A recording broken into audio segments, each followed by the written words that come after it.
Hi, so it seems I completely neglected to mention this in the previous video, and it's the fact that during this year of my demonic contract, uh, I all of a sudden had this buffer or this protection between me and people who previously weren't such big fans of me. I think the best way to put it is that because I had this contract, the demons in other people could no longer attack me, and they had no reason to. So this is something that I've thought about a lot during that year. Like, why all of a sudden this person who has been demonically attacking me my entire life isn't anymore? Why are we getting along? Like, why are we buddy best friends?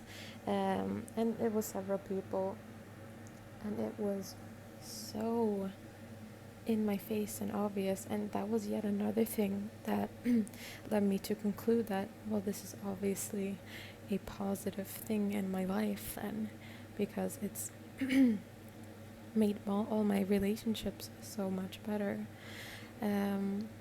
When the truth, I believe, was actually that I had just sided with, you know, their realm. And so there was no reason to target me anymore. And obviously, as soon as that year ended, the attacks returned.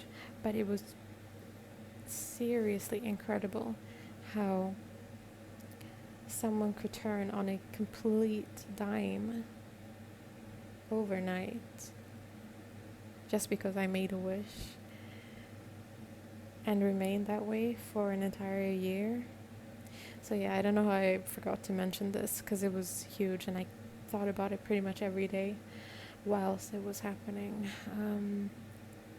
And actually, one of the reasons that I started thinking about that was because I watched another YouTuber talk about demonic contracts and basically how they protect the person. So leading up to my salvation, I was watching a lot of his videos because I was being attacked like left, right, and center. I couldn't understand why. And I had a customer service job, and this one client was just, it was clear to me that there was some extremely powerful demonic entities there, and it wasn't just an assistance, it was like a full-on possession. When he spoke to me, I like felt him on me, and for days afterwards, and he was obviously very disgruntled. For days afterwards, I just had this awful feeling about me. And so I was listening to this guy's videos where he was talking about this, and people who make these agreements and sign these contracts, and basically how they they lose themselves completely to these demons, like to the point where there's just basically no person left in there. And I just classified this guy, this client, as a psychopath, like a straight up psychopath. I've only met about 3 to 4 of them in my life, and I just knew that, oh, this is the fourth. This is the fourth one. Yeah, this other guys, the YouTube creators' videos, actually taught me a lot about the demonic realm before I discovered, you know,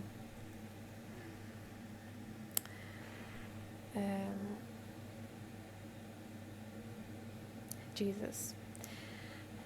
And yeah, there's so much I don't really know where to start, but it started coming together where I realized that people around me and people in my life were acting in tandem in a way that was not logical. It had no explanation. Like, why would that person be calling me at exactly that time? Why would they say exactly that thing that they knew would upset me at exactly that time? Why were they all coming at exactly that time? It's like that phenomena of narcissistic gang stalking. And it's real, and it's not explainable outside of the realm of the supernatural. So I was slowly beginning to understand all of this, and actually more so beginning to accept it, because it's kind of a hard thing to swallow, you know, that people around you, people you think you know, and who just sometimes switch, like right in front of you, are not acting of their own free will all the time. But it became so obvious. It was like I was being bombarded from all sides, that I could no longer ignore the fact. And that was extremely liberating, actually, when I just finally, I remember the moment. I remember where I was, what I was doing, and I was out walking, and I was probably listening to this guy on YouTube, and it just locked into place, and it became so clear that that's so obviously the case. Like, what's going on here? It's not natural. It's supernatural. The fact that some people seem to work as one. How do you explain that? How do they know the same things? How do they like operate in the exact same way? Like, where are they getting their orders from when they don't even know each other sometimes? So yeah,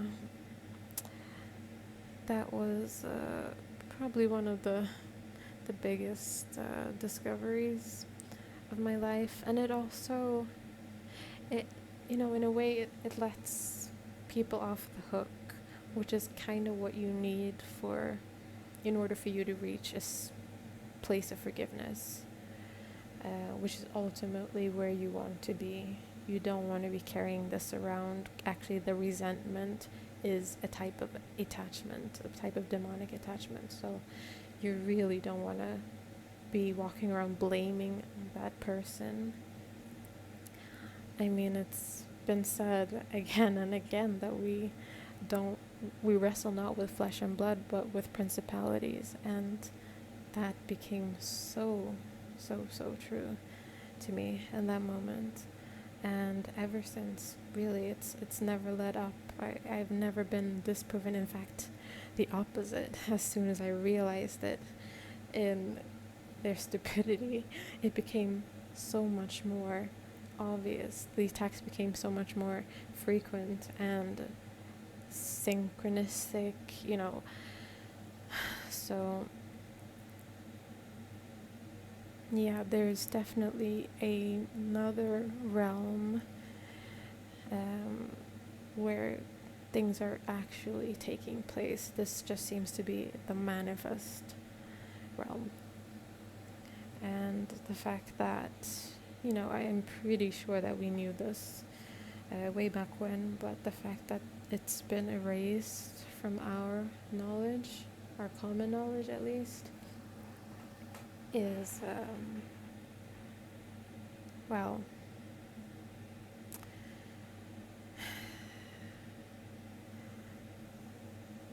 all the enemy needed, really.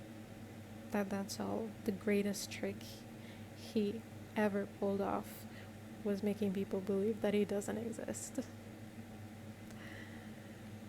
But here's the thing. Once I finally accepted that that realm exists, it started opening up the possibility that there could be a God as well. So yeah, it just goes to show the vested interest the enemy would have in keeping himself hidden. I mean, yeah, it's just the most strategic move ever, really. So, I mean, if you're still in a state of doubt around all of this, you can't really piece it together, don't, like, blame yourself, don't put any added pressure onto yourself, but do realize that, more than likely, if you are having these questions, you are a person who's being targeted and perhaps has been targeted your whole life, as was the case with me. Realize that in those moments when people would just turn on a dime, you felt it. You saw it. Your body even kicked in with adrenaline and whatnot. So there was a tangible feeling there, and a knowing that something has changed in the atmosphere, in the person, in their eyes, everywhere. So just try to validate your own experience with these things. I know it's hard to adjust your whole world view, essentially. That's what it feels like, but really you're just adding a missing puzzle piece so that you can see the picture. That's all. You're not really throwing anything out, and you're not really changing any of the pieces. It's just something that's missing, and once you put it in place, you will see the whole picture. So I just want to encourage you to do that. Again, it is quite the devastating leap, because it does feel like something, like your idea of things, perhaps your memories, your life, whatever it may be, something dies in that moment. So I don't say any of this lightly, just see it for what it is. No, I realize what it feels like to come to this conclusion. It's not pretty, but it is literally the most freeing thing ever. The truth will set you free. Nothing but the truth. Everything else will create an illusion of safety. And that's the world we see around us, right? Everyone is under this illusion of safety that, if I just do this, if I just play by the rules, I will be safe, no matter what the rules are. So don't question the rules, don't question the structure, don't question the instructions, don't question motivations, because this is the most naive way of thinking ever, if you think about it. You believe that everyone out there has a positive, vested interest in you. Everyone out there, especially people in power and authority, want your best. I don't know if I said that correctly, but you know what I mean.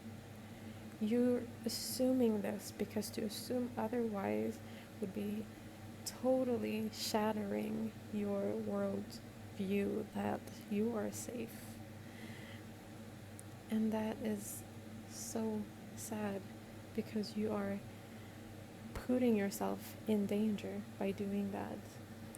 I swear people will go to hell. People will walk into hell in denial, saying that no, this has to be the right way because that nice man told me so.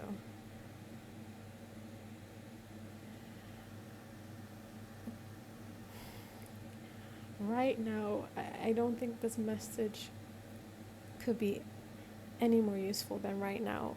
It will get more useful, and that should tell you something. But especially now, please start listening to your intuition. Please start trusting yourself, your body, your emotions, and stop ignoring that voice in the back of your head telling you, don't do this. You'll regret that. Stay away from him. Don't hang out with her. Whatever it may be. That's your lifeline. And I literally, in these days, that's a literal analogy. So yeah, I just pray for people to come to this realization. And oftentimes, as was in my own case, it takes an extreme situation for you to realize that you can't trust other people, and that really you need to start listening to your intuition, and hopefully that intuition will lead you to God. So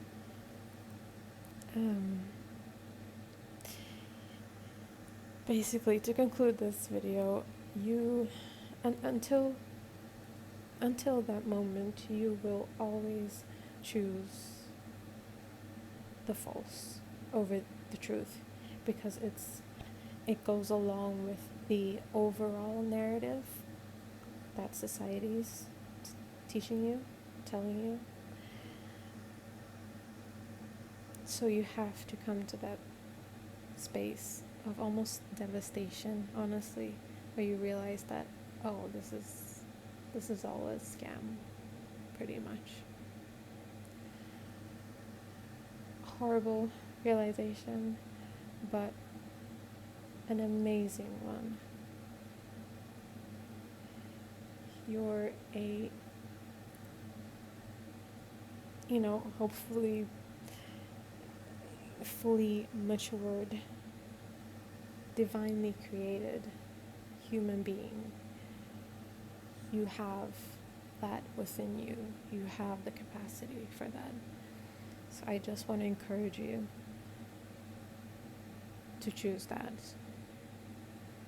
Choose what you know to be true, to be right, over this illusion of safety and security. Because you're just fleeing reality. You're just putting your life in other people's hands, telling yourself that those hands care about you. Just try and deconstruct your train of thought. There's only one being who cares about you, who died for you.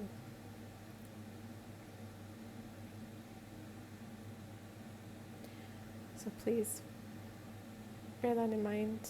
I hope my story helped someone. Thank you so much for listening. Bye.